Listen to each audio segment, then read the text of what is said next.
Hello friend, welcome back to my YouTube channel. आज हम पढ़ेंगे चैप्टर 10। तो चलो स्टार्ट करते हैं। 18वीं शताब्दी में नए राजनीतिक गठन। यदि आप मानचित्र 1 और 2 को ध्यानपूर्वक देखेंगे तो आपको पता चलेगा कि 18वीं शताब्दी के पूर्वार्ध के दौरान उपमहाद्वीप में कुछ विशेष रूप से उल्लेखनीय घटनाएं घटी। गौर कीजिए कि कई स्वतंत्र राज्यों के उदय से मुगल साम्राज्य की सीमाएं किस तरह से बदली। आप यह भी देखें कि 1765 तक एक अन्य शक्ति यानी ब्रिटिश सत्ता ने पूर्वी भारत के बड़े बड़े हिस्सों को सफलतापूर्वक हड़प लिया था। ये मानचित्र हमें यह दर्शाते हैं कि 18वीं शताब्दी एक ऐसी अवधि थी जब भारत में राजनीतिक परिस्थितियां अपेक्षाकृत एक छोटे से समय अंतराल में बड़ी तेजी से अचानक बदलनी शुरू हो गई थी। इस अध्याय में हम 18वीं शताब्दी के पूर्वार्ध, मोटे तौर पर 1707 में जब औरंगजेब की मृत्यु हुई थी से 1761 तक जब पानीपत की तीसरी लड़ाई हुई के दौरान उपमहाद्वीप में उत्पन्न हुई नई राजनीतिक शक्तियों के बारे में पढ़ेंगे। इस पैराग्राफ में बोल रहे हैं कि यहाँ पर 1765 तक एक अन्य शक्ति यानी ब्रिटिश सत्ता से पूर्वी भारत के बड़े बड़े हिस्सों को सफलतापूर्वक हड़प लिया था। तो यहाँ पर मानचित्र में दिखाया गया है जिसमें 18वीं शताब्दी में नए राज्यों का गठन हुआ था। जैसे यहाँ लाहौर में दिखाया है सिख, पानीपत, दिल्ली, जयपुर, जाट, जोधपुर में, गुजरात में बड़ौदा, भोपाल, भरतपुर, आगरा, ग्वालियर, अवध, लखनऊ, मुर्शिदाबाद, बंगाल, मराठा, हैदराबाद। यहाँ पर जो ये वाली लाइन दिखाई गई है डैश डैश, यह है मुगल साम्राज्य की बाहरी सीमा 1700 में।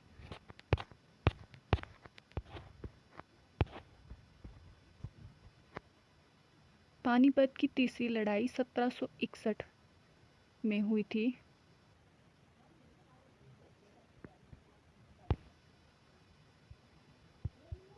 तो जो इस दौरान उपमहाद्वीप में उत्पन्न हुई नई राजनीतिक शक्तियों के बारे में इस मानचित्र में भी दिखाया गया है। फिर है इसके बाद है मुगल साम्राज्य और परवर्ती मुगलों के लिए संकट की स्थिति। अध्याय 4 में आपने देखा था कि मुगल साम्राज्य अपनी सफलता की ऊंचाई पर किस प्रकार पहुंचा था और फिर 17वीं शताब्दी के अंतिम वर्षों में उसके सामने तरह तरह के संकट किस प्रकार खड़े होने लगे। ऐसा अनेक कारणों से हुआ। बादशाह औरंगजेब ने दक्कन में 1679 से लंबी लड़ाई लड़ते हुए साम्राज्य के सैन्य और वित्तीय संसाधनों को बहुत अधिक खर्च कर दिया था।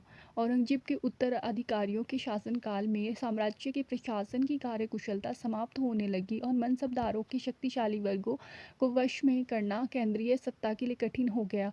सूबेदार के रूप में नियुक्त अभिजात अक्सर राजस्व और सैन्य प्रशासन, दीवानी एवं फौजीदारी दोनों कार्यालयों पर नियंत्रण रखते थे। इससे मुगल साम्राज्य के विशाल क्षेत्रों पर उन्हें विस्तृत राजनीतिक, आर्थिक और सैन्य शक्तियां मिल गई।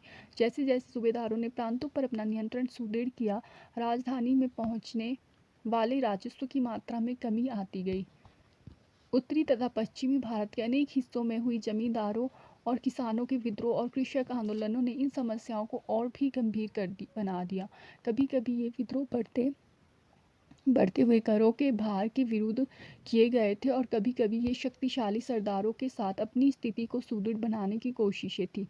अतीत में भी विद्रोही समूहों ने मुगल सत्ता को चुनौती दी थी, परंतु अब ऐसे समूहों ने क्षेत्र के आर्थिक संसाधनों का प्रयोग अपनी स्थितियों को मजबूत करने के लिए किया।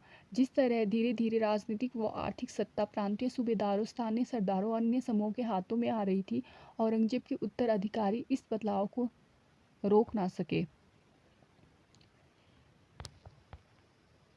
यहाँ इस पैराग्राफ में बताया गया है कि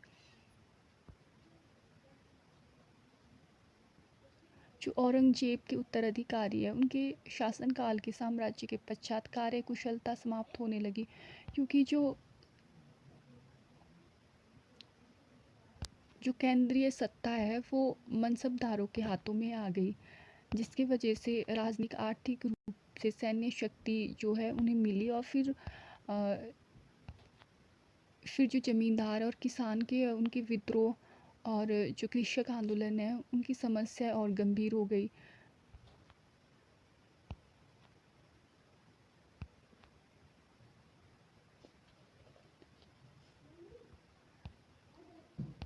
फिर है भरपूर फसल और खाली तिजोरियाँ। एक तत्कालीन लेखक ने साम्राज्य के वित्तीय दिवालियेपन का वर्णन इन शब्दों में किया है: बड़ी जमींदार निस्सहाय और निर्धन हो गए हैं। उनके किसान वर्ष में 2 फसलें उगाते हैं, लेकिन उन्हें दोनों में से कुछ नहीं मिलता। उनके स्थानीय गुमाश्ते एक तरह से किसानों के हाथ की कठपुतली बने रहते हैं।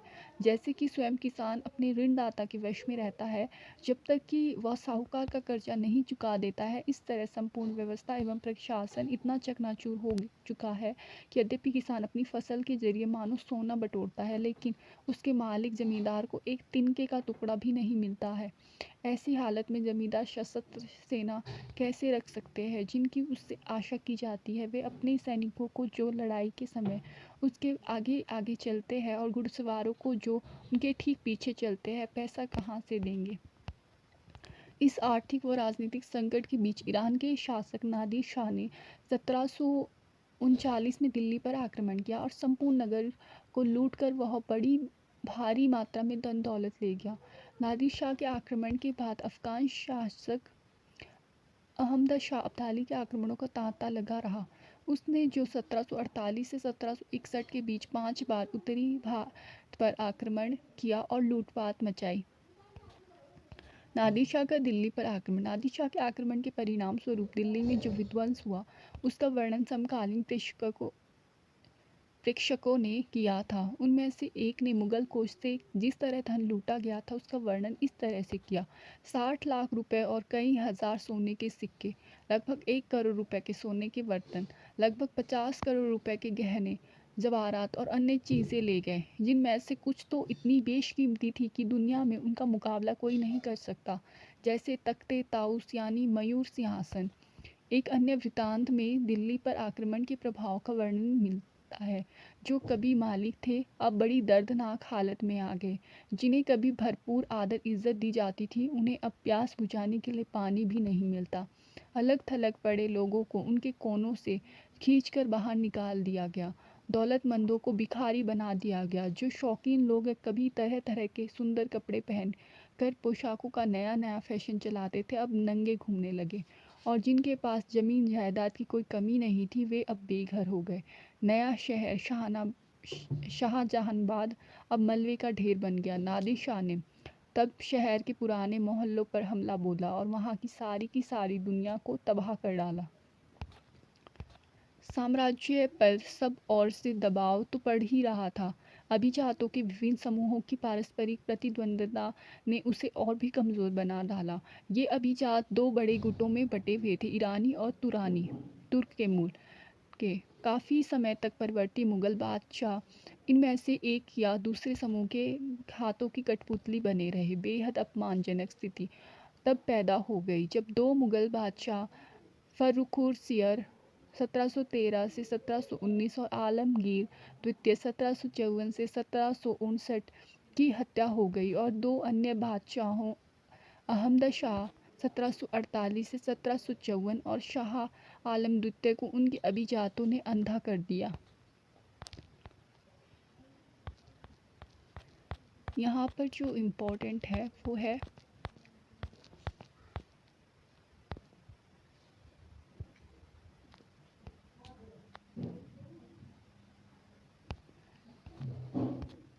कि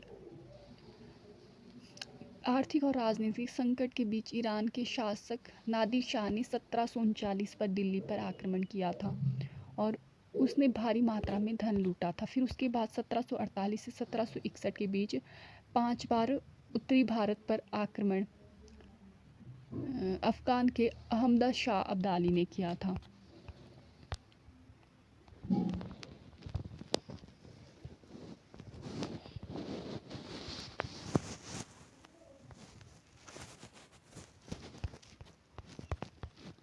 नए राज्यों का उदय।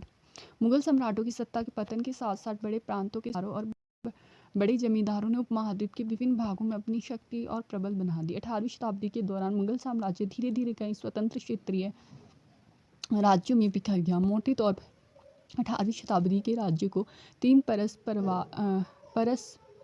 परव्यापी समूहों में बांटा गया। अवध, बंगाल, हैदराबाद जैसे राज्य जो पहले मुगल प्रांत थे, हालांकि इन राज्यों के शासक अति शक्तिशाली थे और काफ़ी हद तक स्वतंत्र थे। उन्होंने मुगल बादशाह से औपचारिक तौर पर अपने संबंध नहीं तोड़े। 2 ऐसे राज्य जो मुगलों के पुराने शासनकाल में वतन जागीरों के रूप में काफ़ी स्वतंत्र थे, इनमें कई राजपूत प्रदेश भी शामिल थे, तथा तीसरी श्रेणी में मराठों, सिखों, जाटों के राज्य आते थे। ये विभिन्न आकार के थे और इन्होंने कड़े और लंबे सशस्त्र संघर्ष के बाद मुगलों से स्वतंत्रता छीन कर ली थी।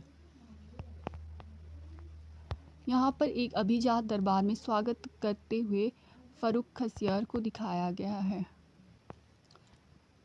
पुराने मुगल प्रांत से जिन उत्तराधिकारी राज्यों का उद्भव हुआ, उनमें से 3 राज्य प्रमुख थे, अवध, बंगाल और हैदराबाद। ये तीनों ही राज्य उच्च मुगल अभिजातों द्वारा स्थापित किए गए थे। इन तीनों राज्यों के संस्थापक सआदत खान, मुर्शीद कुली खान और आसफ जाह ऐसे व्यक्ति थे जिनका मुगल दरबार में ऊंचा स्थान था। मुगल बादशाहों को उन पर भरोसा और विश्वास था।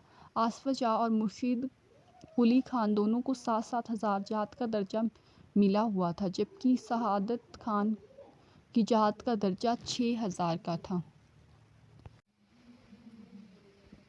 हैदराबाद, निज़ाम उल मुल्क आसफ जाह 1724 से 1748, जिसने हैदराबाद राज्य की स्थापना की थी, मुगल बादशाह फर्रुख खसियर के दरबार का एक अत्यंत शक्तिशाली सदस्य था।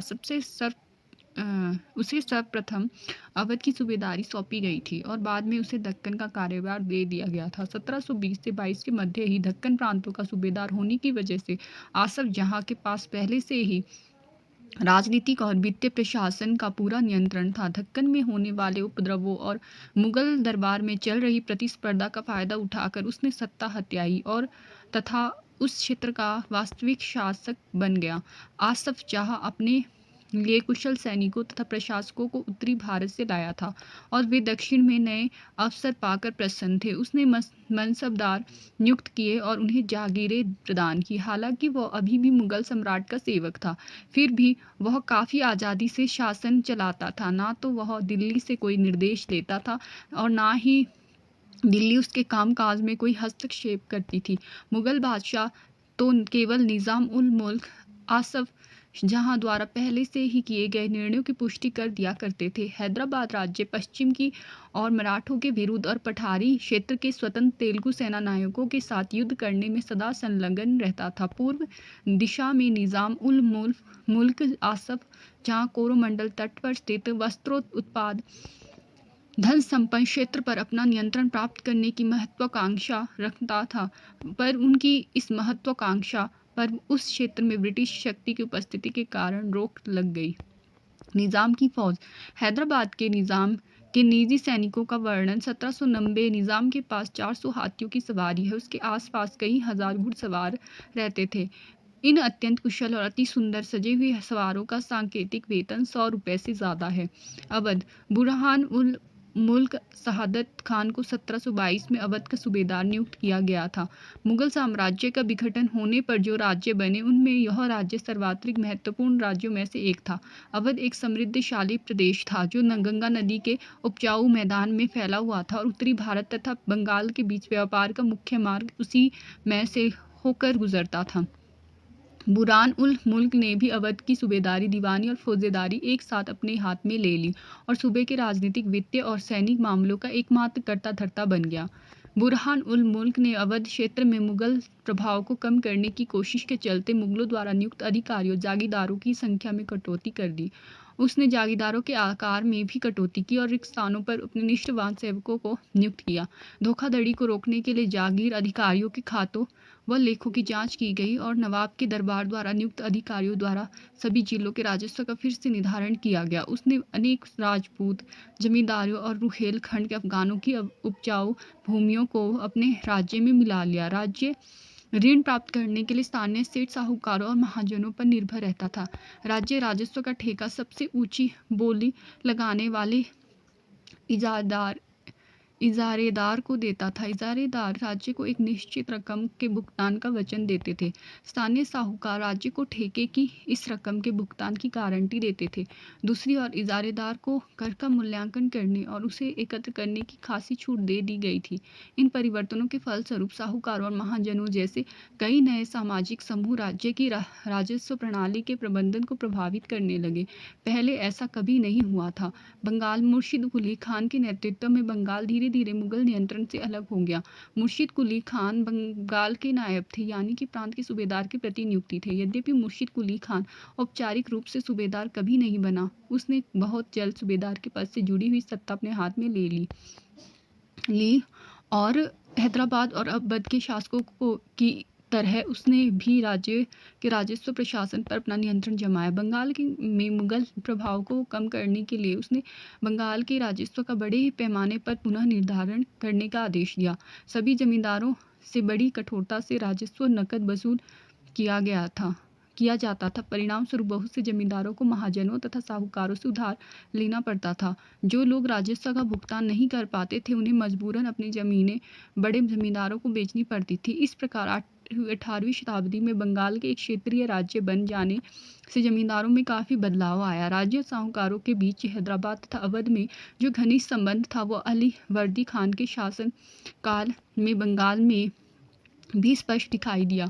उसके शासनकाल में जगत सेठ साहूकार घराना अत्यंत समृद्धशाली हो गया। अली वर्दी खान का दरबार। यदि हम इन राज्यों के विलक्षण पर विहंगम दृष्टि डालें तो हमें उनमें कुछ सामान्य विशेषताएं देखने को मिलेगी। प्रथम, यद्यपि बड़े राज्य पुराने मुगल अभिजातों द्वारा स्थापित किए गए थे, ये अभिजात कुछ प्रशासनिक व्यवस्थाओं के प्रति संदेहास्पद थे जो उन्हें उत्तराधिकारी में मिले थे। विशेषतः वे जागीरदारी व्यवस्था को अत्यंत संदेह की दृष्टि से देखा करते थे। दूसरे, उनके कर प्राप्त करने के तरीके मुगलों से भिन्न थे। कर संग्रह के लिए राज्य के अधिकारियों पर निर्भर न रहकर तीनों राज्यों हैदराबाद, अवध, बंगाल वे राजस्व वसूली के लिए इजारेदार के साथ ठेके कर लिए। इज़ेदारी की प्रथा जो मुगलों द्वारा पूर्णतः नापसंद की गई थी, 18वीं शताब्दी में समस्त भारत में फैल गई थी। तथापि देहात के उसके प्रभाव में क्षेत्रीय विभिन्नताएं थीं। इन सभी क्षेत्रीय राज्यों में तीसरा सामान्य लक्षण यह था कि उनमें राज्य और धनी महाजनों और वर्णिक जनों के बीच संबंध उभरने लगे। ये साहूकार महाजन लोग लगान वसूल करने वाले इजारेदारों को पैसा उधार देते थे। बदले में प्रतिभूमि जमानत या बंधक के रूप में जमीन रख लेते थे और उनकी जोतों से अपने खुद के खरीदों के जरिए कर वसूल लिया करते थे। इस प्रकार समस्त भारत में धनाढ़ साहूकारों और महाजनों की इस नई राजनीतिक व्यवस्था में साझेदारी बढ़ गई थी। कई राजपूत शासकों ने मुगलों का अधिराज्यत्व स्वीकार किया था, लेकिन मेवाड़ एकमात्र ऐसा राजपूत राज्य था जिसने मुगल सत्ता को चुनौती दी थी। राणा प्रताप 1572 में उदयपुर तथा मेवाड़ के बड़े क्षेत्र पर नियंत्रण के साथ मेवाड़ की राजगद्दी पर आसीन हुए। राणा के पास मुगल अधिराजत्व को अस्वीकार करने के लिए कई दूतों को भेजा गया, लेकिन वे अपने निर्णय पर दृढ़ रहे। राजपूतों की वतन जागीरी। बहुत से राजपूत घराने, विशेष रूप से अंबर और जोधपुर के राजघराने, मुगल व्यवस्था में विशिष्टता के साथ सेवारत रहे थे। बदले में उन्हें अपनी वतन जागीरों पर पर्याप्त स्वायत्तता का आनंद लेने की अनुमति मिली हुई थी। अब 18वीं शताब्दी में इन शासकों ने अपनी आसपास के इलाकों पर अपने नियंत्रण का विस्तार करने के लिए अपने हाथ पांव मारने शुरू किए। जोधपुर के राजा अजीत सिंह ने भी मुगल दरबार की गुटिया राजनीति में अपने पैर फंसा दिए। इन प्रभावशाली राजपूत घरानों ने गुजरात और मालवा के लाभदायक सूबों की सूबेदारी का दावा किया। जोधपुर के राजा अजीत सिंह को गुजरात की सूबेदारी और अंबर के सवाई राजा जय सिंह को मालवा की सूबेदारी मिल गई। बादशाह जहांदार शाह ने 1713 में इन राजाओं के इन पदों का नवीकरण कर दिया। उन्होंने अपने वतनों के पास पड़ोस के शाही इलाकों के कुछ हिस्सों पर कब्जा करने की भी कोशिश की। जोधपुर राजघराने ने नागौर को जीत लिया और अपने राज्य में मिला लिया। दूसरी ओर अंबर ने भी बूंदी के बड़े बड़े हिस्सों पर अपना कब्जा कर लिया। सवाई राजा जय सिंह ने जयपुर में अपनी नई राजधानी स्थापित की और उसे 1772 में आगरा की सूबेदारी दे दी गई। 1740 के दशक से राजस्थान में मराठों के अभियानों ने इन रजवाड़ों पर भारी दबाव डालना शुरू कर दिया, जिससे उनका अपना विस्तार आगे होने से रुक गया। कई राजपूत सरदारों ने पहाड़ियों की चोटियों पर किले बनाए जो सत्ता के केंद्र बने। व्यापक किलेबंदी के साथ इन भव्य संरचनाओं में नगर महलें मंदिर, व्यापारिक केंद्र, जल संग्रहण संरचनाएं और अन्य इमारतें होती थी। चित्तौड़गढ़ किले में तालाब, कुंडी, बावली जैसे कई जल निकाय थे। जयपुर के राजा जय सिंह 1732 के एक फारसी वृत्तांत में राजा जय सिंह का वर्णन, राजा जय सिंह अपनी सत्ता की चरम सीमा पर थे। 12 वर्ष के लिए वे आगरा के सूबेदार रहे और 5 या 6 वर्ष के लिए मालवा के। उनके पास विशाल सेना, तोपखाना तथा भारी मात्रा में धन संपदा थी। उनका प्रभाव दिल्ली से लेकर नर्मदा के तट तक फैला हुआ था। अम्बेर के शासक सवाई जय सिंह ने दिल्ली, जयपुर, उज्जैन, मथुरा और वाराणसी में 5 खगोलीय वेधशालाओं का निर्माण किया। जंतर मंतर के नाम से विख्यात इन वेधशालाओं में खगोलीय पिंडों के अध्ययन हेतु कई उपकरण हैं। आज़ादी हासिल करना। सिख। अध्याय 8 में आपने पढ़ा कि 7वीं शताब्दी के दौरान सिख एक राजनीतिक समुदाय के रूप में गठित हो गए। इससे पंजाब के क्षेत्रीय राज्य निर्माण को बढ़ावा मिला। गुरु गोविंद सिंह ने 1699 में खालसा पंथ की स्थापना से पूर्व उसके पश्चात राजपूत और मुगल शासकों के खिलाफ कई लड़ाइयाँ लड़ी। 1708 में गुरु गोविंद सिंह की मृत्यु के बाद बंदा बहादुर के नेतृत्व में खालसा ने मुगल सत्ता के खिलाफ विद्रोह किया। उन्होंने बाबा गुरु नानक और गुरु गोविंद सिंह के नामों वाले सिक्के गढ़कर अपने शासन को सार्वभौम बताया। सतलुज और यमुना नदियों के बीच के क्षेत्र में उन्होंने अपने प्रशासन की स्थापना की। 1715 में बंदा बहादुर को बंदी बना लिया गया और 1716 में मार दिया गया। 18वीं शताब्दी में कई योग्य नेताओं के नेतृत्व में सिखों ने अपने अपने जत्थों में और मिसलों में संगठित किया। इन जत्थों और मिसलों की संयुक्त सेनाएं दल खालसा कहलाती थी। उन दिनों दल खालसा बैसाखी और दिवाली के पर्वों पर अमृतसर में मिलता था। इन बैठकों में वे सामूहिक निर्णय लिए जाते थे जिन्हें गुरुमता, गुरु के प्रस्ताव कहा जाता था। सिखों ने राखी व्यवस्था स्थापित की जिसके अंतर्गत किसानों ने उनकी उपज का 20% कर के रूप में लेकर बदले में उन्हें संरक्षण प्रदान किया जाता था। गुरु गोविंद सिंह ने खालसा को प्रेरित किया था कि शासन उनके भाग्य में है, राज करेगा खालसा। अपने सुनियोजित संगठन के कारण खालसा पहले मुगल सूबेदारों के खिलाफ और फिर अहमद शाह अब्दाली के खिलाफ सफल विरोध प्रकट कर सका। अहमद शाह अब्दाली ने मुगलों से पंजाब का समृद्ध प्रांत और सरहिंद की सरकार को अपने कब्जे में कर लिया था। खालसा ने 1765 में अपना सिक्का गढ़कर सार्वभौम शासन की घोषणा की। वह महत्वपूर्ण है कि सिक्के पर उत्कीर्ण शब्द वही थे जो बंदा बहादुर के समय में खालसा के आदेशों में पाए जाते हैं। 18वीं शताब्दी के अंतिम भाग में सिख इलाके सिंधु से यमुना तक फैले हुए थे। यद्यपि ये विभिन्न शासकों में बटे हुए थे। इनमें से एक शासक महाराजा रणजीत सिंह ने विभिन्न सिख समूहों में फिर से एकता कायम करके 1799 में लाहौर को अपनी राजधानी बनाया। मराठा राज्य एक शक्तिशाली क्षेत्रीय राज्य था जो मुगल शासन का लगातार विरोध करके उत्पन्न हुआ था। शिवाजी 1727 से 80 ने शक्तिशाली योद्धा परिवारों, देशमुखों की सहायता से एक स्थायी राज्य की स्थापना की। अत्यंत गतिशील कृषक, पशुचारक, कुनवी मराठों की सेना के मुख्य आधार बन गए। शिवाजी ने प्रायद्वीपों में मुगलों को चुनौती देने के लिए इस सैन्य बल का प्रयोग किया। शिवाजी की मृत्यु के पश्चात मराठा राज्य में प्रभावी शक्ति चित्पावन ब्राह्मणों के एक परिवार के हाथ में रही जो शिवाजी के उत्तराधिकारी के शासन काल में पेशवा प्रधानमंत्री के रूप में अपनी सेवाएं देते रहे। पुणे मराठा राज्य की राजधानी बन गया। पेशवाओं की देखरेख में मराठों ने एक अत्यंत सफल सैन्य संगठन का विकास कर दिया। उनकी सफलता का रहस्य यह था कि मुगलों के किलाबंदी इलाकों से टक्कर न लेते हुए उनके पास से चुपचाप निकलकर शहर कस्बों पर हमला बोलते थे और मुगल सेना से ऐसे मैदानी इलाकों में मुठभेड़ लेते थे जहां रसद खपाने और कुमक आने के रास्ते आसानी से रोके जा सकते थे। 7वीं सदी के अंत तक दक्कन में शिवाजी के नेतृत्व में एक शक्तिशाली राज्य के उदय की शुरुआत हुई जिससे अंततः एक मराठा राज्य की स्थापना हुई। शिवाजी का जन्म 1630 में शाहजी और जीजाभाई से हुआ। अपनी माता और अभिभावक दादा कोंडदेव के मार्ग निर्देशन में शिवाजी कम उम्र में ही विजय पथ पर निकल पड़े। जावली पर कब्जे ने उन्हें मवाला पठारों का अविवादित मुखिया बना दिया जिसने उनके क्षेत्र विस्तार का पथ प्रशस्त किया। बीजापुर और मुगलों के खिलाफ उनके कारनामों ने उन्हें विख्यात व्यक्तित्व बना दिया। वे अपने विरोधियों के खिलाफ प्राय गुरिल्ला युद्ध कला का प्रयोग करते थे। चौथ और स्वदेशमुखी पर आधारित राजस्व संग्रह प्रणाली की सहायता से उन्होंने एक मजबूत मराठा राज्य की नींव रखी। 1720 से 1761 के बीच मराठा साम्राज्य का काफ़ी विस्तार हुआ। उसने शनि शनि और काफ़ी सफलतापूर्वक मुगल साम्राज्य की सत्ता को क्षति पहुंचाई। 1720 के दशक तक मालवा और गुजरात मुगलों से छीन लिए गए। 1730 के दशक तक मराठा नरेश को समस्त दक्कन प्रायद्वीप के अधिपति के रूप में मान्यता मिल गई और साथ ही इस क्षेत्र पर चौथ और सरदेशमुखी कर वसूलने का अधिकार भी मिल गया। 1737 में दिल्ली पर धावा बोलने के बाद मराठा प्रभुत्व की सीमाएं तेजी से बढ़ी। वे उत्तर में राजस्थान और पंजाब, पूरब में बंगाल और उड़ीसा तथा दक्षिण में कर्नाटक और तमिल एवं तेलुगु प्रदेशों तक फैल गए। इन क्षेत्रों को औपचारिक रूप से मराठा साम्राज्य में सम्मिलित नहीं किया गया, मगर मराठा प्रभु सत्ता को स्वीकार करने के तरीके के रूप में उनसे भेंट की रकम ली जाने लगी। साम्राज्य के इस विस्तार से उन्हें संसाधनों का भंडार तो मिल गया, पर मगर उसके लिए उन्हें कीमत भी चुकानी पड़ी। मराठों के सैन्य अभियानों के कारण अन्य शासक भी उनके खिलाफ हो गए। परिणाम स्वरूप मराठों को 1761 में पानीपत की तीसरी लड़ाई में अन्य शासकों से कोई सहायता नहीं मिली। अंतहीन सैन्य अभियानों के साथ साथ मराठों ने एक प्रभावी प्रशासन व्यवस्था तैयार की।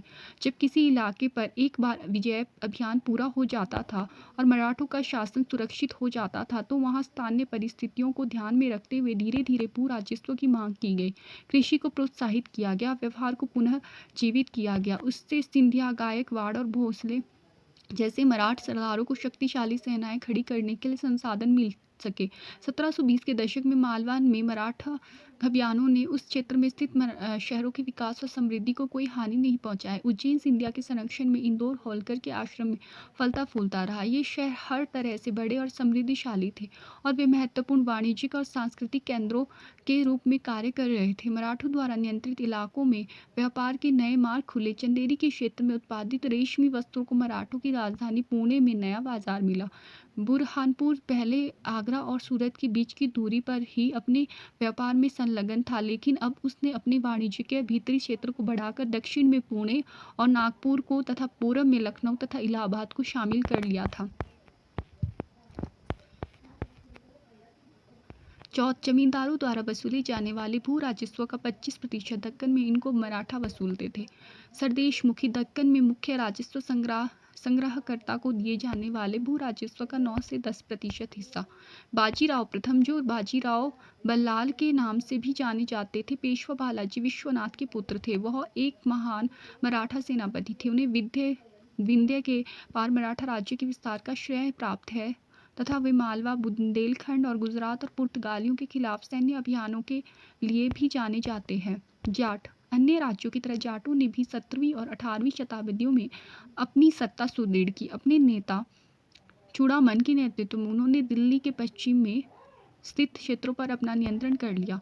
1680 के दशक तक आते आते उनका प्रभुत्व दिल्ली और आगरा के दो शाही शहरों के बीच के क्षेत्र पर होना शुरू हो गया। वस्तुतः कुछ अरसे के लिए वे आगरा शहर के अभिरक्षक ही बन गए। जाट समृद्ध कृषक थे और उनके प्रभुत्व क्षेत्र में पानीपत तथा बल्लभगढ़ जैसे शहर महत्वपूर्ण व्यापारिक केंद्र बन गए। सूरजमल के राज्य में भरतपुर शक्तिशाली राज्य के रूप में उभरा। 1739 में जब नादिर शाह ने दिल्ली पर हमला बोलकर उसे लूटा, तो दिल्ली के कई प्रतिष्ठित व्यक्तियों ने भरतपुर में शरण ली। नादिर शाह के पुत्र जवाहिर शाह के पास 30,000 सैनिक थे। उसने 20,000 अन्य सैनिक मराठाओं से लिए, 15,000 सैनिक सिखों से लिए और इन सबके बलबूते वह मुगलों से लड़ा। जहां भरतपुर का किला काफ़ी हद तक पारंपरिक शैली में बनाया गया, वहीं दीग में जाटों ने अंबर और आगरा की शैलियों का समन्वय करते हुए एक विशाल बाग महल बनवाया। शाही वास्तुकला से जिन रूपों को पहली बार शाहजहां के युग में जोड़ा गया था, दी की इमारतें उन्हीं रूपों के नमूने पर बनाई गई थी। अध्याय 5 और 9 दोनों के चित्र 12 को देखें। जाटों की शक्ति सूरजमल के समय प्रकाष्ठ पर पहुंची, जिन्होंने 1756 से 1763 के दौरान भरतपुर जाट राज्य को आधुनिक राजस्थान में संगठित किया। सूरजमल के राजनीतिक नियंत्रण में जो क्षेत्र शामिल थे, उसमें आधुनिक पूर्वी राजस्थान, दक्षिणी हरियाणा, पश्चिमी उत्तर प्रदेश और दिल्ली शामिल थे। सूरजमल ने कई किले और महल बनवाए, जिनमें भरतपुर का प्रसिद्ध लोहागढ़ का किला इस क्षेत्र में बने सबसे मजबूत किलों में से एक था। 18वीं शताब्दी का दीग का राजमहल समूह इमारत की छत पर मुख्य सभा भवन के बांग्ला गुंबद पर गौर करें। फ्रांसीसी क्रांति 1789 से 1794। 18वीं शताब्दी में भारत की विभिन्न राज्य व्यवस्थाओं में जनसाधारण को अपनी अपनी सरकारों के कार्यों में हिस्सा लेने का अधिकार नहीं था। ऐसी स्थिति पश्चिमी दुनिया में 18वीं शताब्दी के आखिरी दशकों तक बनी हुई थी। अमेरिका 1776, 1781 और फ्रांसीसी क्रांतियों ने इस स्थिति को और साथ साथ अभिजात वर्ग के सामाजिक और राजनीतिक प्राधिकारों को चुनौती दी। फ्रांसीसी क्रांति के दौरान मध्य वर्गों, किसानों, शिल्पकारों ने पादरीगण और अभिजातों के विशेष अधिकारों के खिलाफ लड़ाई लड़ी। उनका मानना था कि समाज में किसी भी समूह के जन्म सिद्ध प्राधिकार नहीं होने चाहिए, बल्कि लोगों की सामाजिक स्थिति योग्यता पर निर्भर करनी चाहिए। फ्रांसीसी क्रांति के दार्शनिकों ने यह सुझाया कि सभी के लिए समान कानून और समान अवसर होने चाहिए। उनका यह भी कहना था कि सरकार की सत्ता लोगों से बननी चाहिए। जनता को सरकार के कार्यों में भूमिका अदा करने का अधिकार होना चाहिए। फ्रांसीसी और अमेरिकी क्रांतियों जैसे आंदोलनों ने धीरे धीरे प्रजाओं को नागरिकों में बदल डाला।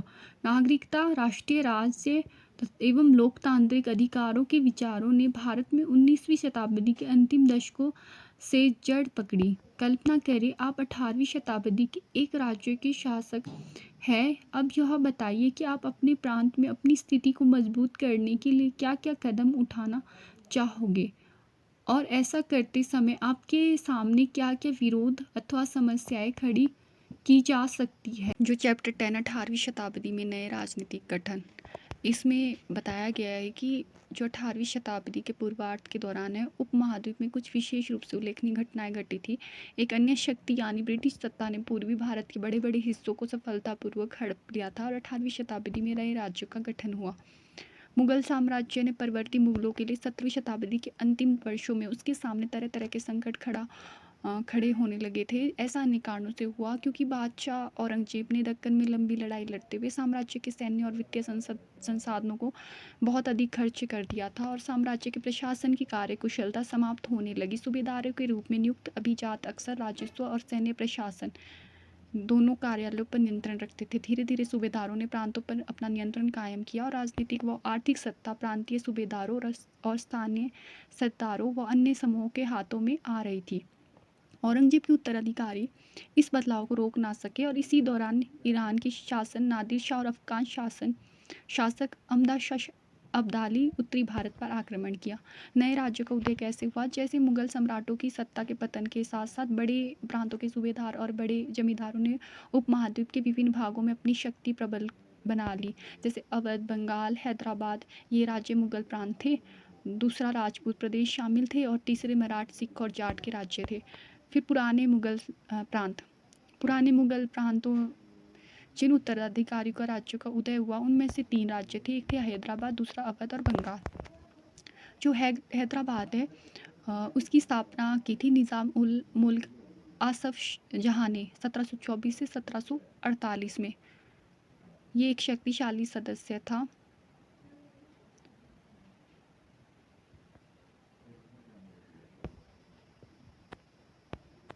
सर्वप्रथम अवध की सूबेदारी से सौंपी गई और बाद में दक्कन का कार्यभार भी दे दिया गया और राजनीतिक और वित्तीय प्रशासन पर भी पूरा नियंत्रण था। जो अवध है, अवध बुरहान उल हक शहादत खान को 1722 में अवध का सूबेदार नियुक्त किया गया था। मुगल साम्राज्य का विखंडन होने पर जो राज्य बने उनमें से यह राज्य सर्वाधिक महत्वपूर्ण राज्यों में से एक था। अवध एक समृद्धिशाली प्रदेश था जो गंगा नदी के उपजाऊ मैदान में फैला हुआ था। बुरहान उल हक ने भी अवध की सूबेदारी, दीवानी और फौजीदारी एक साथ अपने हाथ में ले ली और सूबे के राजनीतिक, वित्तीय और सैनिक मामलों का एकमात्र कर्ता धर्ता बन गया। बंगाल मुर्शिद कुलीन खान के नेतृत्व में बंगाल धीरे धीरे मुगल नियंत्रण से अलग हो गया। मुर्शिद कुली खान बंगाल के नायब थे और यानी कि प्रांत के सूबेदार के प्रति नियुक्ति थे और राज्य के राजस्व प्रशासन पर अपना नियंत्रण जमाया। राजपूतों की वतन जागीरी। बहुत से राजपूत घराने, विशेष रूप से अंबर, जोधपुर के राजघराने मुगल व्यवस्था में विशिष्टता के साथ सेवारत रहे थे। बदले में उन्हें अपनी वतन जागीरें पर पर्याप्त स्वायत्तता का आनंद लेने की अनुमति मिली हुई थी। आज़ादी हासिल करना, इसमें सिख, मराठा, जाट इनकी भूमिका थी। 17वीं शताब्दी के दौरान सिख एक राजनीतिक समुदाय के रूप में गठित हुआ। इससे पंजाब की क्षेत्रीय राज्य निर्माण को बढ़ावा मिला। गुरु गोविंद सिंह ने 1699 में खालसा पंथ की स्थापना से पूर्व उसके पश्चात राजपूत व मुगल शासकों के खिलाफ कई लड़ाइयाँ लड़ी। 18वीं शताब्दी में कई योग्य नेताओं के नेतृत्व में सिख ने अपने आप को पहले जत्थों में और बाद में मिसलों में संगठित किया। इन जत्थों और मिसलों की संयुक्त सेनाएं दल खालसा कहलाती थी। फिर मराठा की बात कर लेते हैं। मराठा राज्य एक शक्तिशाली क्षत्रिय राज्य था जो मुगल का लगातार विरोध करके उत्पन्न हुआ था। शिवाजी जो 1627 से 1680 में शक्तिशाली योद्धा परिवारों की सहायता में एक स्थायी राज्य की स्थापना उन्होंने की थी। शिवाजी ने प्रायद्वीप मुगलों को चुनौती देने के लिए सैन्य बल का प्रयोग किया। शिवाजी की मृत्यु के पश्चात पेशवा अपनी सेवाएं देते रहे। वह जाटों ने भी 17वीं और 18वीं शताब्दी में अपनी सत्ता सुदृढ़ की और दिल्ली और आगरा के आसपास के अभिरक्षक बन गए। पानीपत तथा बल्लभगढ़ शहर व्यापारिक केंद्र बन गए और सूरजमल के राज्य में भरतपुर शक्तिशाली राज्य के रूप में उभरा। Thank you. अगर मेरे द्वारा दी गई इन्फॉर्मेशन आपको महत्वपूर्ण लगती है तो मेरे चैनल को लाइक, शेयर और सब्सक्राइब कर लें।